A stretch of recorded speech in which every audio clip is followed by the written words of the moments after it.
Manalangin dito sa Pilipinas sa concert ni Lady Gaga. Tutol ang mga religious group sa musika ng pop superstar na anilay puno ng mga tagong mensahe at simbolo ng kadiliman. Magbabantila ako sa Landoni.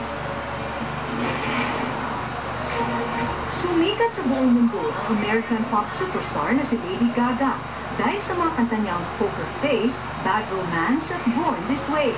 Sabik ng kanyang mga Pinoy fans sa nalalapit na concert dito sa bansa. Sobrang saya kasi for the first time, you will get to see her.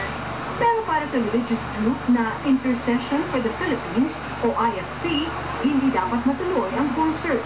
Nababahalang grupo sa mga itinatagong mensahe ng mga kanta at music video ni Lady Gaga. Nakikita natin na may mga occultic symbols and concepts na i-introduce, especially sa mga videos.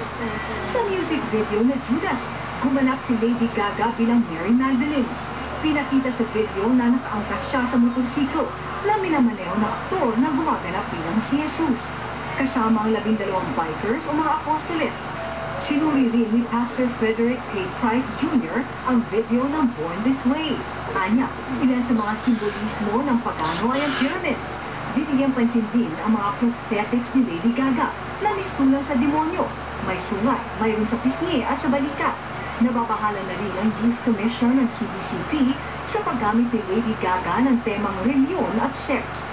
Kinokopya nila lahat ang pag-iisip, ang pagkilos, ang paggalaw. Sa kabila nito, kampanteng organizer ng concert na matutuloy ito sa May 21 at 22. Napakalaki ng loob nitong BOA Arena. Nasa 16,000 katao ang pwedeng pumasya rito para manood ng concert. Nagsasagawa ngayon ng 72-hour prayer at worship vigil ang IFP na magtatapos sa tinaguriang Jericho March sa Sabado, patulong Mall of Asia. Para sa Bandila, Apos, Handon.